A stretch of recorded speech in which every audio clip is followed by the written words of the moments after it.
Good morning to all of you class. Today we will discuss about the another part of verb chapter. So at the first part I had discussed about the five parts types of verb: main verb, helping verb, transitive verb, intransitive verb, and verb of incomplete predication. Today we will study one more classification of verb. Here are two classification of verb: finite verb and non-finite verb. Okay, so first of all we will discuss about the finite verbs. Finite verbs are divided into main three parts. Okay, tense, number, and subject. Tense, as you know, tense are divided into three parts. Yes class: present, past, and future. And we use verb according to their tense also: present, past, and future. As like, I go to school, present; I went to school, past; I will go to school, that is future. Yes class. Now the second one is here, number. Number, singular number, as you know, and the second one is here plural number. According to their numbers we use the helping verb. Apples are red, plural. Apple is red, it is singular. So according to apples, these are plural, that's why we have used here are. And apple is red, so it is singular, it means एक apple है, that's why we have used here is. Okay, now come on the next part of here, subject. Subject में हम क्या है, first person, second person and third person. According to first, second, or third person we use helping verb. As like, I am a boy. Second person, you are, they are, third person. So according to their subject we use helping verb also. Now come on the second part of verb, non-finite verb.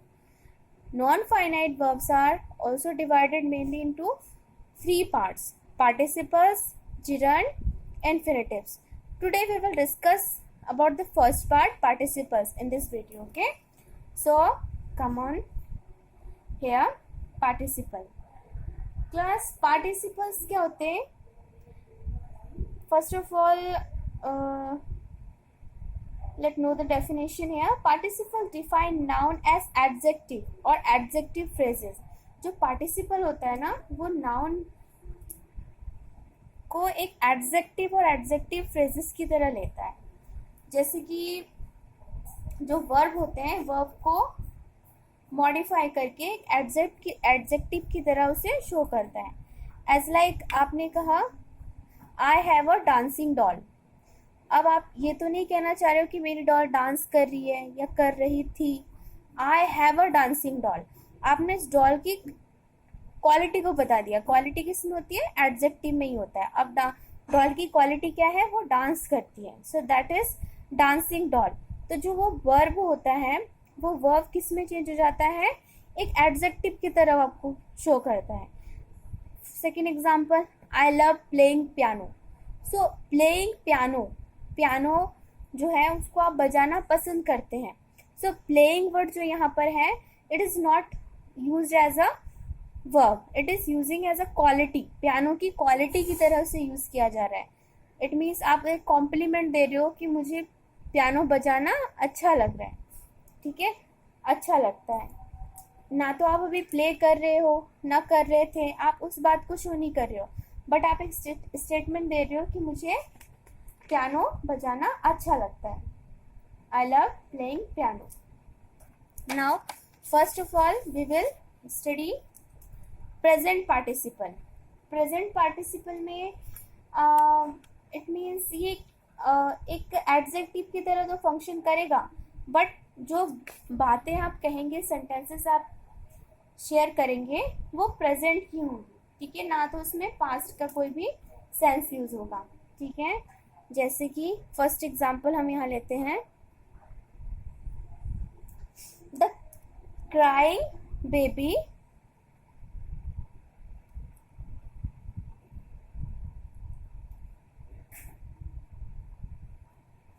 is playing now, the crying baby is playing now। अब आपने यहाँ पे क्या कहा, playing and crying, दो जो verb है वो यूज हो रहे हैं, बट फर्स्ट वन जो है वो बेबी के साथ उसकी मतलब उसकी एडजेक्टिव को शो कर रहा है कि बेबी कैसा था, क्राइंग करता हुआ था। एंड जो उसका सेकंड वाला है प्लेइंग नाउ, वो अभी के उसके वर्ब को शो कर रहा है, ठीक है। Now come on the next one, I really like this dancing doll.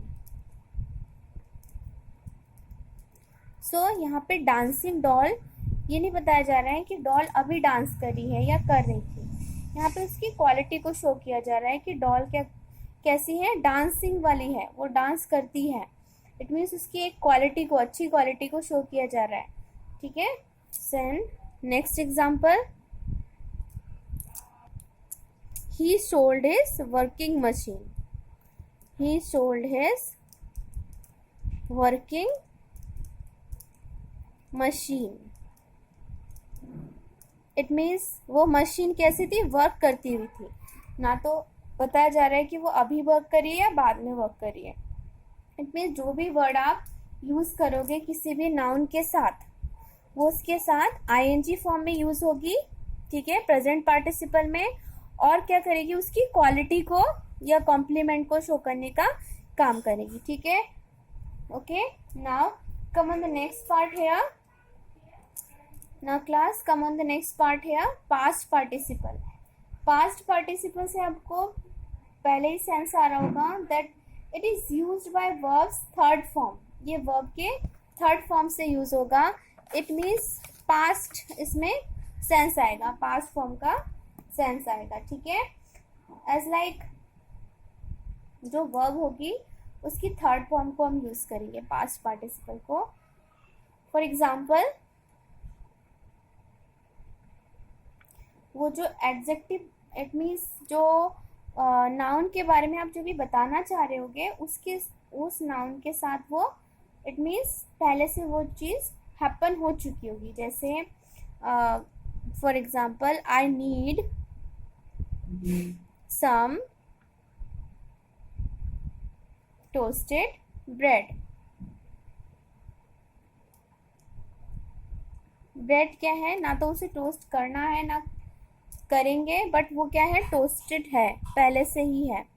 So it means वो उसके साथ जो वर्क करना था वो पहले से उसके साथ वो जुड़ा हुआ है। इट मीन्स वो उसकी क्वालिटी भी हो गई है, एडजेक्टिव भी हो गया है, और उसके साथ जो हैपन होना था वो भी हो चुका है। Then come on the next example, she was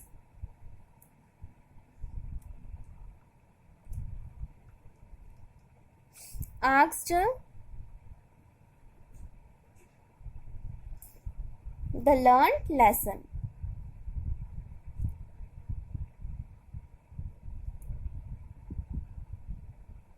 यहाँ पे लर्न लेसन, दिस मीन्स ना तो वो अभी लर्न कर रही है ना लर्न कर चुकी थी। इट मीन्स क्या है कि उसका जो लेसन है वो पहले से पढ़ाया है और उससे उसके क्वेश्चंस पूछे गए हैं। सो लर्न लेसन, वो लेसन क्या है, पहले से ही ऑलरेडी प्रिपेयर्ड है। Now we will take some another example here, the broken glass cut my foot। ठीक है, the broken glass cut my foot। so broken glass it means glass क्या है, टूटी हुई है, वो उसकी यहाँ पे जो भी एक क्वालिटी है उसको बताने की बात की जा रही है कि वो जो ग्लास है वो टूटी हुई है, ना कि अभी उसको वो उस पर कोई काम चल रहा है। जैसे वर्ब में क्या होता है, he went there, he goes there. So उसमें क्या होता है, उसके टेंस के अकॉर्डिंग वो चेंज होता है। बट यहाँ पे ग्लास क्या है, वो पहले से ब्रोकन है, उसके साथ वो चीज़ जो है हैपन हो चुकी है, उसकी क्वालिटी बन चुकी है वो, ठीक है। Now come on the next part है perfect participle.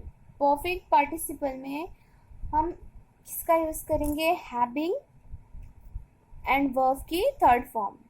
Okay, having plus verb की थर्ड फॉर्म, और हैविंग बीन प्लस वर्ब की थर्ड फॉर्म का हम यहाँ पे यूज करेंगे।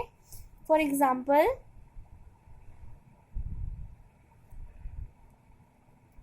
having edited the video,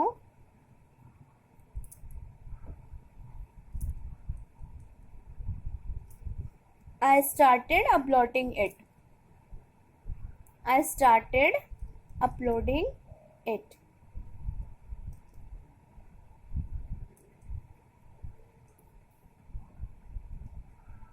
video को एडिट करके मैंने उसे स्टार्ट करना, अपलोड करना स्टार्ट कर दिया, ठीक है। Having been defeated he fled away.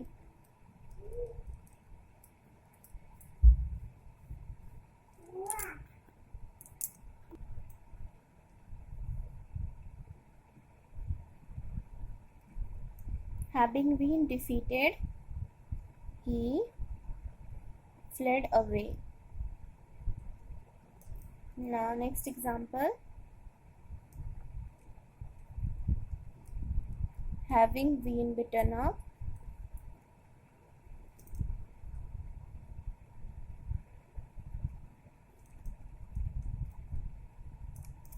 he began to cry.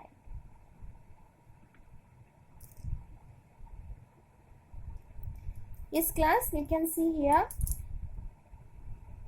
perfect participles are also divided into two parts. Okay, first here active part and passive part. Active part में वो having plus verb की third form है, और जो second passive part है having been और verb की third form है, ठीक है। सो यहाँ पे आपको क्या बताया जा रहा है कि having edited the video, it means जो वर्क करना था उसको करने के बाद जो नेक्स्ट उसके साथ वर्क जोड़ा जा रहा है वो प्रेजेंट में आपको दिखाया जा रहा है। I started uploading it, it means पहले जो काम है उसको फिनिश करके दूसरा जो काम है उस पर जोड़ा गया है उसको।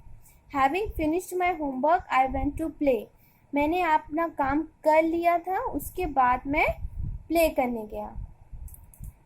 Having been defeated he fled away, मतलब हारने के बाद वो वहां से भाग गया। Having been beaten up he began to cry.